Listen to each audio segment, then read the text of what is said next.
영원한 죄인 구하려 주님의 사랑은 정말 놀라워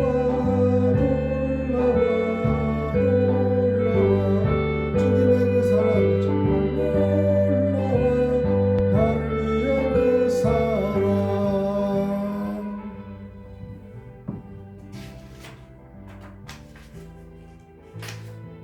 할렐루야. 오늘 계시록을 알자에서 빌라델피아 교회의 실상을 알려드리겠습니다. 빌라델피아 교회에게 편지하기를 거룩하고 진실하사 다윗의 열쇠를 가지신 이 곧 열면 닫을 사람이 없고 닫으면 열 사람이 없는 그이가 가라사대. 계시록 3장 7절입니다. 다윗은 왕이죠. 열쇠는 지혜와 지식입니다. 그리스도의 말씀 자체가 다윗의 열쇠를 받는 것이 되죠. 예언의 말씀을 듣고 믿을 수 있는 지혜와 그 다음에 닫을 수 있는 지혜와 지식을 말하는데 주님이 거룩하고 진실하신 이라고 자신을 표현합니다. 거룩은 하나님과 하늘의 것을 표현하는 데 쓰이는 단어이죠. 그러므로 거룩하신 분은 예수께서 이르시되 내가 어찌하여 나를 선하다 일컫느냐. 하나님 한 분 외에는 선한 이가 없느니라. 이와 같이 오직 한 분이신 하나님을 그 다음에 알게 하고 또 일러드리고 하신 분이 하나님이신데 이 하나님이 오직 예수뿐이라는 걸 알 수가 있어요. 예수를 통해서 알 수 있다는 것이죠. 이와 같이 묘사한 것은 주님이 바로 거룩한 본체이시며 하나님이시라는 것을 교회에게 알게 하신 겁니다. 그런 주님께서 열면 닫을 사람이 없고 닫으면 열 사람이 없는 다윗의 열쇠를 주시고 다시의 열쇠를 알려주었습니다. 이 구절은 이사야에서 인용이 된 것인데 신약의 1600번 구절이 인용해지고 또한 신학의 3500 구절이 구약 성경에서 나온 내용을 짜깁기 한 것이라고 생각하죠. 구약을 모르고는 신약을 이해할 수 없다. 이거는 알 수 없습니다. 사실은 구약을 무시하는 것은 안 됩니다.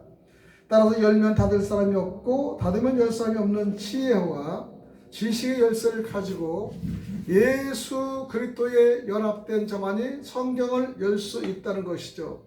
그렇지 않으면 평생 가도 성경은 열리지 않는다. 이렇게 단언할 수가 있습니다.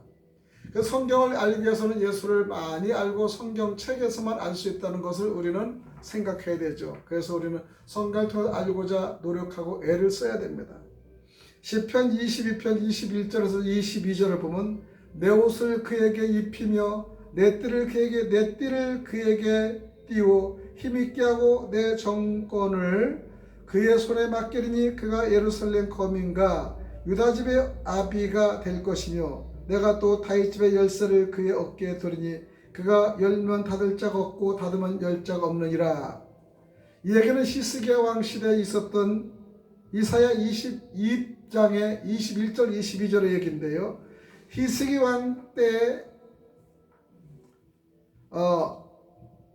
셉 나라는 대신이 있었는데 그런 유다의 국고를 맡는 막강한 자였습니다.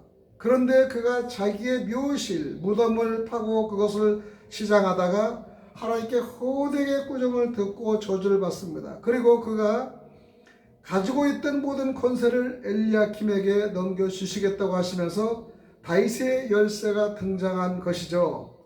엘리야킴에게 주시겠다고 하신 것들이 전부 메시아에 관한 언어들입니다. 하나님은 엘리야김을 내 종이라고 부르셨고요. 그에게 옷을 입히고 띠를 띄워 힘있게 만드시겠다고 하십니다. 옷과 띠의 개념은 구약 성경에 자주 등장하는데 벌거벗은 아담과 하와에게 가죽 옷을 입혀주셨고 또 성전을 상징하는 제사장의 옷과 성도들의 흰 옷 이와 같이 성경에서는 옷을 입히고 띠를 띠게 하신다는 내용이 많이 나오죠. 띠. 이는 예수 그리스도라는 의의 옷을 입게 하는 성도를 묘사한 것입니다. 따라서 우리는 예수 그리스도라는 하나님의 말씀인 전신갑주를 입고 있는 성도들이죠. 에베소 6장에 나오는 하나님의 전신갑주, 즉 구원의 투구, 의의 흉배, 믿음의 방패, 평안의 복음이 예비하신 신, 진리의 띠, 성령의 검이, 모든 것이 예수 그리스도 하나님 자신인 것을 알리는 것이죠. 따라서 우리는 예수 그리스도를 옷 입은 자들입니다. 그래서 마귀가 우리를 건드리지 못합니다. 성도는 예수라는 옷으로 덧 입혀져 있기 때문에 마귀를 이길 수는 있습니다. 이들이 바로 믿음이 있는 자들이기 때문이죠. 이 믿음에 있는 자들이 말씀을 전하지 않으면 평생 가도 성경이 열리지 않는다는 맥락입니다. 마태복음 16장 18절 19절을 보면요, 또 내게 이르노니 너는 베드로라. 내가 이 반석 위에 내 교회를 세우리니 음부의 권세가 이기지 못하리라. 내가 천국 열쇠를 내게 주리니 내가 땅에서 무엇이든지 매면은 하늘에서 열릴 것이요 내가 땅에서 무엇인지 풀면 하늘에서 풀리리라. 반석은 그리스도이십니다. 베드로처럼 열쇠를 받은 자가 열어주면 성경이 열립니다. 고린도전서 10장 4절에 다 같은 신령한 음료를 마셨으니 이는 저희를 따르는 신령한 반석으로부터 마셨음에 그 반석은 곧 그리스도시라고 말씀하지 않습니까? 누구라도 반석이신 그리스도의 제자가 되면 예수님으로부터 신령한 음료를 마실 수 있다는 것이요, 또한 그런 자들은 자기를 부인하고 십자가의 도를 따라갑니다. 계시록 1장 18절을 보면은 곧 산자라 내가 전에 죽었노라 볼지어다 이제 세세토록 살아있어 사망과 음부의 열쇠를 가졌노라. 그러면 우리가 육신의 생각을 죽여야 합니다. 육신의 생각은 사망이요 음부는 저승이고 음료는 멸망자라는 것이죠. 계시록 때는 7머리 10뿔들이 영혼을 죽이는 자들로 등장됩니다. 다윗의 뜻은 사랑받는 자요 사랑받는 자는 초림 때는 예수 그리스도시라는 걸 우리가 알 수 있습니다. 그러므로 예수께서 열어주시면 열리고 천국의 열쇠도 그리스도가 주시면 가질 수 있다는 것이죠. 그런데 마귀도 무적갱의 열쇠를 받긴 받습니다. 계시록 9장 1절에 보면 다섯째 천사가 나팔을 불매 내가 보니 하늘에서 땅에 떨어진 별 하나가 떨어져 저가 무적갱의 열쇠를 받았더라. 종교 세계에서 하늘에서 떨어진 별, 즉 타락한 천사이죠. 하나가 무적갱의 열쇠를 받습니다. 타락한 천사가. 무적갱은 음부입니다. 밑이 없는 구덩이로 아무리 말씀을 부어줘도 깨닫지 못해, 즉 거기서 이단의 조직체에서 들랑발랑하고 만다는 것이요. 계시록 20장 1절에 보면 또 내가 보매 천사가 무적갱 열쇠와 큰 쇠사슬을 그 손에 가지고 하늘로서 내려와서, 이 말씀은 마지막 때는 무적갱을 여기다 놓고 잠가버린다는 것입니다. 하나님 말씀이 들어가면 살아나는데 무적갱은 밑빠진 독이다. 그러므로 다 떠내려간다. 천사가 여기다 놓고 잠가버린다. 지금 신천지 즉 코로나로 생각하면 된다는 것이요. 계시록 3장 5절에 보면 볼지어다 내가 내 앞에 열린 문을 두었으되 능히 닫을 사람이 없으리라. 내가 행위를 나누니 내가 적은 능력을 가지고도 내 말을 지키며 내 이름을 배반치 아니하였도다. 문을 열어놓았다라는 것은 구절을 살펴보면은 이사야에서 나타내었는데 하나님께서 열방으로 들어오게 될 것에 대해 즉 예수 그리스도로 말미암아 하나님의 백성들이 돌아오게 될 것을 예언한 것이죠. 이것이 이사야 60장 11절의 말씀을 볼 수 있습니다. 내 성문이 항상 열려 주야로 닫히지 아니하리니 이는 사람들이 내게로 열방의 제물을 가져오며 그 왕들을 포로로 이끌어 옴이라. 이것이 이사야 60장 11절의 말씀인데 새 하늘과 새 땅을 상징하는 새 예루살렘이 항상 열려 주야로 닫히지 않았다고 했는데 왜 열려 있느냐 하면 낮이라서 성문들이 모두 열려 있다는 것입니다.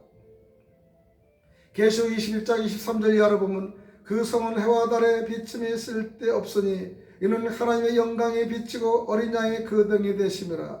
만국이 그 빛 가운데로 다니고 땅의 왕들이 자기 영광을 가지고 거리로 돌아오리라. 성문들이 낮에 도무지 닫지 아니하느니 거기는 밤이 없음이라. 이것이 계시록 21장 23절 25절의 말씀입니다. 문이 열려 있는 이후에는 새 하늘에는 다시는 밤이 없기 때문이라는 것이죠. 주님이 계신 곳에는 밤이 없고 낮만 있습니다. 따라서 내 앞에 열린 문을 두셨다고 하신 것은 가난하고 작고 비천한 빌라델비아 교회에게 이미 천국의 문을 열려두었고 그 문에 열려 있음을 주시시키면서 주님께서 교회와 함께 계십니다 라는 의뢰의 차원이죠. 그러므로 그 문은 주님께서 열어놓으셨기 때문에 아무도 닫을 사람이 없다라는 것을 우리가 알 수 있어요. 너희가 지금은 밤같은 고난의 시간을 살고 있지만 실상은 영적으로 대낮에 살고 있는 것을 열릴 문으로 확인시켜 주신 이가 하나님이십니다. 그동안의 도시들은 이사에서 아주 유명한 도시들이죠. 그러나 필라델피아는 지진이 많은 도시고 뭐 하나 내세울 게 없는 가난한 도시라 교회 자체도 작고 보잘것없습니다.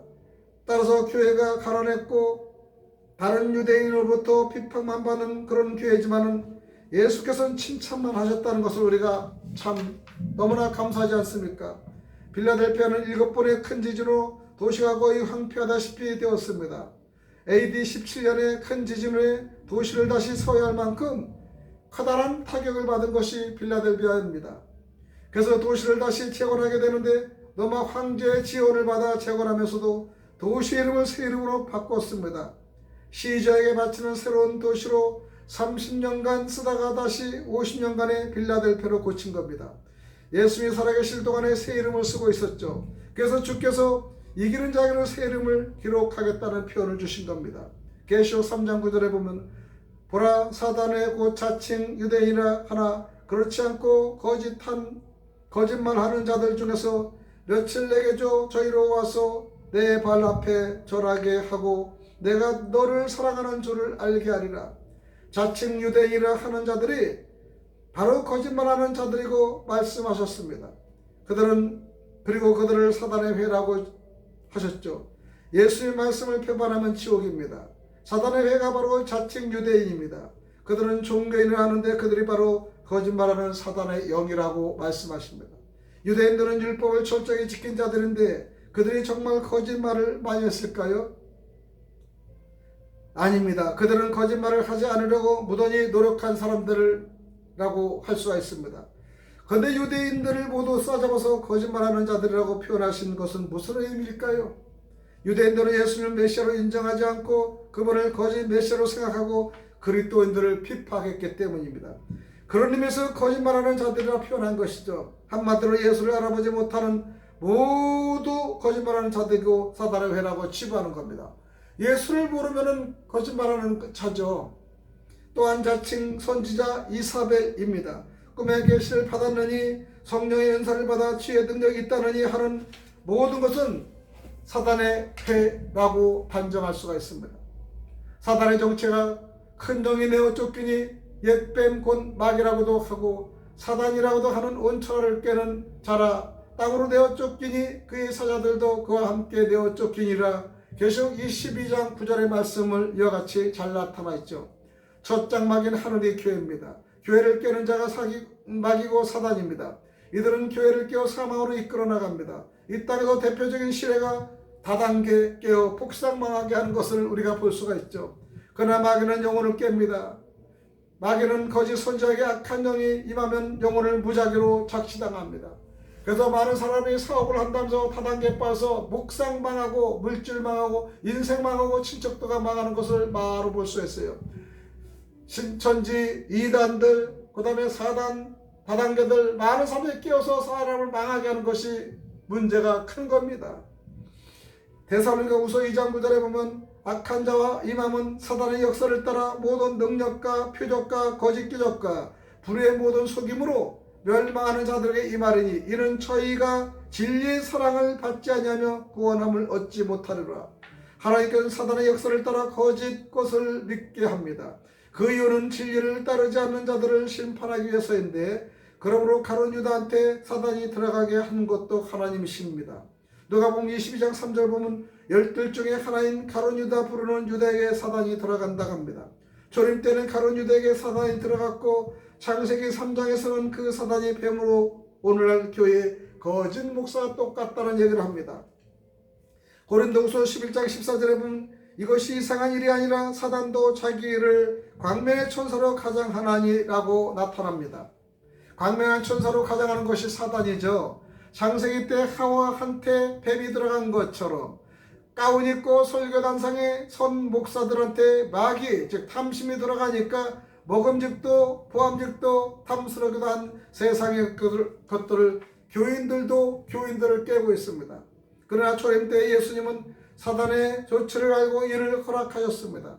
내가 너희 12를 택하지 아니하셨으나 너희 중에 한 사람은 마귀니라 하시니 이와 같이 주님께서는 아시고 허락하셨기 때문에 사단한테 내 영혼이 속지 않으려면 심령 안에 그리스도 말씀이 살아있어야 한다는 것이죠. 그렇지 않으면 목사의 깸에다 넘어간다는 것도 현 시대의 사항이 아닙니까? 종교 세계가 얼마나 악하냐면은 교회에 돈 많이 바치면 사업이 잘 되고 부도날 것도 막는다고 꼬드기는 예언, 그 다음에 그런 목회자도 있지 않습니까? 그렇게 깨는 목사들은 손 하나 까딱하지 않고 잘 먹고 잘 사는 걸 볼 수 있습니다. 자칭 유대인, 자칭 선지자, 자칭 사도들 이들이 오늘날의 목사로 육신의 생각으로 이 세상에 복을 구하게 하는 것입니다. 얼마나 무섭고 정말 창피한 일이 아닙니까? 부르심을 입고 빼내심을 얻은 진실한 백성이 되어야 그때 영리 그들과 동행한다는 걸 알 수 있습니다. 동행 자체가 지혜와 지식과 하나님의 나라의 모든 포함입니다. 정 말씀에 함께 동행하는 것으로 그 말씀의 생각과 마음의 감으로 함께 하시는 것이죠. 즉 진리와 동행하기 때문에 진리한 입에서는 거짓말이 나올 수가 없습니다. 따라서 진짜 하나님의 백성들은 예수를 믿고 있는 너희들을 필라델피아 교회라는 거 말씀하는 거예요. 칭찬받는 필라델피아. 그들 중 몇 종을 필라델피아 교회에 발 아래 절하게 만드시겠다고 하신 것이 바로 이야기입니다. 이 말씀 이사야에서 인용하여 하는데 너를 괴롭게 하던 자의 자손이 몸을 굽혀 내게 나오며 너를 멸시하던 모든 자가 내 발 아래 엎드려 너를 일컬어 여호와의 성읍이라 이스라엘의 거룩한 자의 시온이라 하리라. 이사야 60장 14절의 말씀이죠. 하나님의 백성을 괴롭히던 자들이 하나님의 백성들 발 아래 엎드린다는 것이죠. 그들을 가리켜 여호와의 성읍이며 이스라엘의 거룩한 자의 시온이라고 하십니다. 여호와의 성읍, 거룩한 자의 시온이 곧 거룩한 성 예루살렘입니다. 새 예루살렘이 교회 즉 하나님의 백성들이라는 것이죠. 계시록 21장 9절 10절을 보면은 7대접을 가지고 마지막 7장을 담은 7 천사 중 하나가 나가서 내게 말하여 가로되 이리 오라 내가 신부 곧 어린 양의 아내를 내게 보이라 하고 성령으로 나를 데리고 크고 높은 산으로 올라가 하나님께로부터 하늘에서 내려오는 거룩한 성 예루살렘을 보이니. 계시록 21장 9절 10절인데 예수를 그리스도로 인정하지 않는 거짓말하는 자들, 사단의 회, 유대인들 내 발 앞에 절하게 만드시겠다는 것입니다. 필라델피아 교회야말로 진짜 하나님의 성전인 뜻을 담고 있습니다. 지금은 작고 가난하고 보잘것없이 보이지만은 너희야말로 하나님의 성전입니다 라고 말씀해 주신 것입니다. 얼마나 감사합니까? 우리같이 적은 교회라도 필라델피아 교회같이 담고 필라델피아 교회 앞에 무릎 꿇고 큰 교회들이 무릎을 꿇을 수 있는 귀한 말씀을 우리는 정말로 감사하죠. 오늘날의 많은 목사들 또는 자칭 유대인과 사단의 회같이 거짓말을 그럴듯하게 꾸며 성경에서 나타나는 복의 개념은 마치 세상의 복이냐 그렇게 미혹되고 있지 않습니까? 뿐만 아니라 이들은 각 개인의 당면 문제들로 마치 예언의 계시들을 바른 것처럼 하여 하나님을 무당 예수로 둔갑시키고 있습니다. 꿈의 못을 계시받았다 합니다. 이들이 바로 자칭 선지자로 이세벨들입니다. 이들은 강명한 천사로 위장하는데 전부적인 소질을 가지고 있습니다. 정말로 다 속고 넘어갑니다. 고린도후서 11장 4절에 보면 이것이 이상한 일이 아니라 사단도 자기를 강명의 천사로 가장하나니라고 합니다. 하늘에서 떨어진 타락한 천사가 계명성입니다. 즉 강명한 천사로 가장한 사단이 뱀입니다. 이 사단이 하와한테 들어간 후로 초림 때부터 지금까지 계속해 이어져 내려오고 있지 않습니까? 그러기에 예수님도 사단의 조치를 알고 계시지만 허락하셨습니다. 따라서 내 마음에 그리스도가 계시지 않으면 사람이 게임에 다 넘어간다는 것이죠. 무엇보다도 이 내 영혼이 속지 않아야 합니다. 거룩의 본체가 예수님이기 때문에 우리는 항상 예수 그리스도의 옷을 입고 있어야 마귀가 우리를 이기지 못한다는 사실을 깨달아야 됩니다. 마귀는 항상 우리를 시험합니다. 교회가 얼마나 악하냐 하면은 교회에 돈 11조 헌금 많이 따지면은 사업이 잘 되고 인정받는 거 잘못된 것입니다. 그 다음에 그들은 손 하나 까딱하지 않고 돈을 많이 모읍니다. 교회가 성도들을 통해서 장사하고 복받는다고 장사하는 걸 잘못된 사단의 개수고요. 이세벨의 그 다음에 문제입니다. 그들이 사단이라고 할 수가 있습니다. 육신의 생각을 이 세상 풍만 구하게 되는 자들을 우리는 멀리해야 됩니다. 성도라는 부르심이 있고 빼내심을 얻은 신실한 백성이 되어야 합니다. 동행 자체가 지혜와 지식과 하나님의 나라는 모든 걸 포함합니다. 말씀의 생각과 마음에 거해야 그리스도의 영이 함께하는 거죠. 진리와 동행하기 때문에 그 입에 거짓말이 없고 진실만 선포해야 됩니다. 그러면 요셉이 팔려가고 거기에 복을 준 것은 또한 하나님이 함께 하시기 때문에 복을 받은 거예요. 그리스도의 옷을 입으면 그래야 합니다. 변화를 받아야 분별할 수가 있다는 것입니다. 계시록 3장 10절의 말씀은 내가 나의 인내의 말씀을 지켰은저 내가 또한 너를 지켜 시험의 때를 면하게 하리니 이는 장차 온 세상에 임하여 땅에 거하는 자들을 시험할 때라. 이 말씀을 곡해서 내가 나의 말을 잘 듣고 인내했으니까 내가 너를 휴거시켜서 7년 태활년을 면하게 해줄게. 이렇게 해석하는 목사들도 있지만은 그러나 여기서는 나의 인내를 지켰다라는 것이에요. 말은 우리의 인내가 아니라 예수님의 인내라는 것입니다. 예수님의 순환과 그분의 인내에 대한 복음은 유대인들을 포함한 세상 사람들에게 무시당하고 멸시를 당했습니다. 그러나 빌라델피아 교회의 사람들은 그 순환과 죽음과 인내와 부활을 잘 이해하고 지켰다는 것이죠. 그래서 예수께서는 그러한 너희들을 내가 지켜 시험의 때를 멸하게 해주겠다고 말씀하신 겁니다. 시험의 때를 아주 없애 주시겠다는 것은 아니고 지켜 주시겠다는 것이에요. 따라서 지금이 바로 인해 재앙, 나팔재앙, 대접대항의 시기입니다. 하나님은 지금 일곱인들을 떼시고 나팔을 불고 계시며 대접을 쏟고 계십니다. 그러나 성도는 지금 환난기를 통과하고 있는 시기에 예수 그리스도의 보호하심에 안에 있기 때문에 마귀가 오는 사자처럼 삼킬 자를 찾아다니는 지금 이 시기에 그리스도의 말씀으로 숨게 해주신다는 것입니다. 시험의 때에서 지켜주신 그 자체가 바로 전신갑주 하나님의 말씀이기 때문입니다.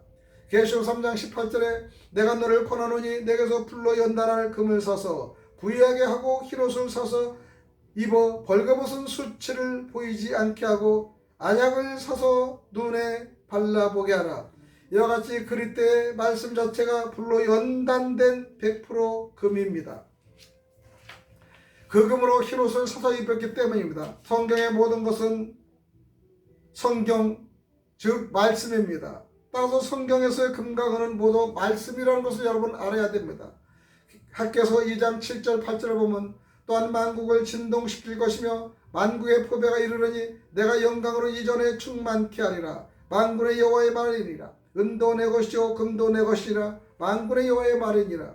학개 2장은 영광의 장입니다. 하나님의 나라와 세상 나라가 있는데 세상 나라가 만국 즉 교회입니다. 즉 교회가 많다는 뜻입니다. 그렇기 때문에 이 세상 사람들은 자기들끼리 교파가 많습니다. 그러나 학개 2장의 만국의 보배는 새로운 성전의 이야기를 말씀하는 거예요. 말씀 자체가 하나님의 거시기에 보배로운 것이라는 겁니다. 짐승들도 자기들의 말도 금이라 하지만은 이들의 말은 전부 거짓으로 꾸민 금도금입니다. 그러기에 금같은 면류관 비슷한 거라 표현합니다. 계시록 9장 7절에는 황충들의 모양은 전쟁을 위하여 예비한 말들 같고 그 모래에 금같은 면류관 비슷한 것을 썼으며 그 얼굴은 사람의 얼굴 같다고 하지 않습니까? 황충이 본래인데 황충은 요에스에 잘 나타냈죠.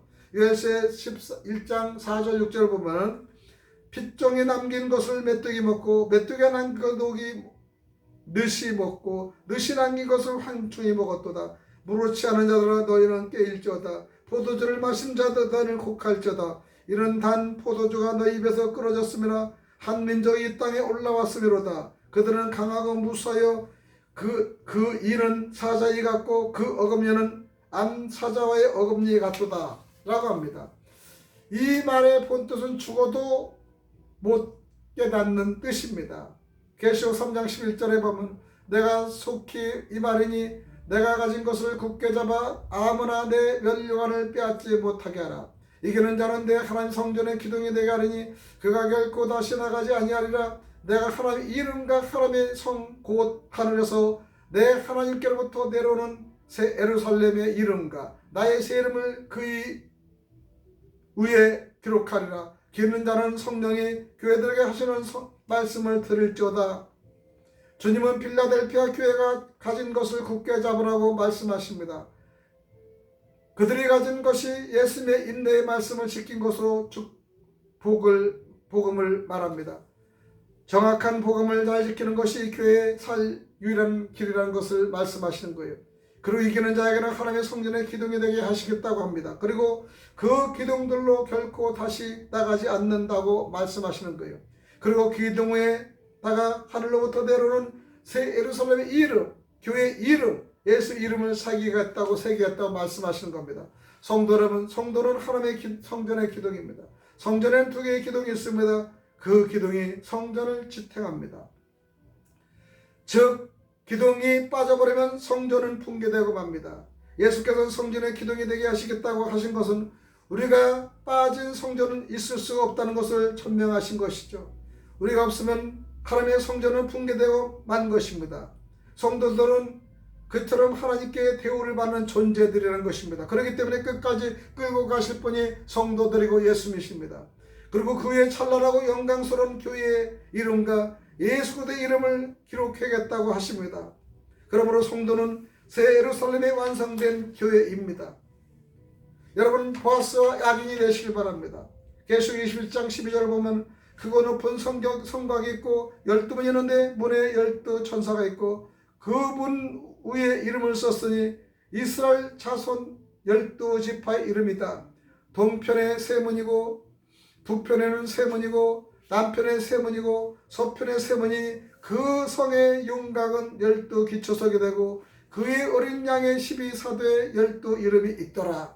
계시록 21장 12절 14절입니다. 새 예루살렘의 성곽과 성문 옆 위에 교회를 상징하는 12지파와 12사도의 이름들이 새겨져 있습니다. 성도는 그런 존재들입니다. 이미 우리의 이름이 하나님의 생명력에 기록되어 있다는 것을 여러분 아시기 바랍니다. 다윗은 그 사실을 알았습니다. 그래서 그의 시편에 내가 사망의 음침한 골짜기라도 다니고 푸른 초장으로 다니고 여러 상황과 조건에 처해 있지만은 여호와의 집에 영원히 거하는 성전이 기둥이니까 하나님과 함께 영원히 살 것은 다윗은 고백하고 확신합니다. 그러게 시편 23편에 자신이 겪는 여러 가지 고난과 어려움이 자기를 괴롭히지만은 결국 자신은 여호와의 집에 영원히 살 것을 알게 그런 찬양을 한 것입니다. 그는 절대 포기할 수 없습니다. 중도에 타락할 수 없습니다. 그의 이름이 하나님의 생명책에 기록되어 있는 것을 이와 같이 알고 다윗은 고백한 것입니다. 그리스도의 영이 심령 안에 거한 자들은 그 어떤 것도 하나님의 사랑에서 꺼내낼 수 없는 것입니다. 여러분 오늘의 필라델피아 교회를 여러분 기억하시기 바랍니다. 작습니다. 작은 마을입니다. 가장 적습니다. 초라합니다. 그럼에도 필라델피아 교회를 하나님이 크게 쓰시고 필라델피아 많은 교회들이 필라델피아 교회에 와서 무릎을 꿇게 하신 것은 하나님이 함께 하시고 그런 성도를 야긴과 보아스가 되신 것을 볼 수 있습니다. 성도들은 바로 기둥이 되어야 합니다. 우리는 그런 성전의 기둥이 되어서 정말 필라델피아 교회같이 쓰임을 받는 정말 역사적인 삶을 감당하는 그런 교회가 되기를 간절히 축원드리겠습니다. 여러분 필라델피아는 큰 교회가 아니고 작은 교회입니다. 부족한 교회입니다. 연약합니다. 그러면 주님은 빌라델피아 교회를 사용하신 것처럼 우리 평안교회도 여러분이 정말 기도하고 함께요 정말 사용받고 사용을 당하는 그런 교회가 될 수 있도록 간절히 축원드립니다. 간절히 우리가 기대하고 소망하시기 바랍니다. 큰 모습에서 오는 것이 아니라 큰 것에서 오는 것이 아닙니다. 부족하고 연약한 자들을 사용하시는 우리 주님을 오늘도 믿고 승리하시는 저와 여러분이시니 되기를 간절히 소망드리겠습니다. 할렐루야. 감사합니다.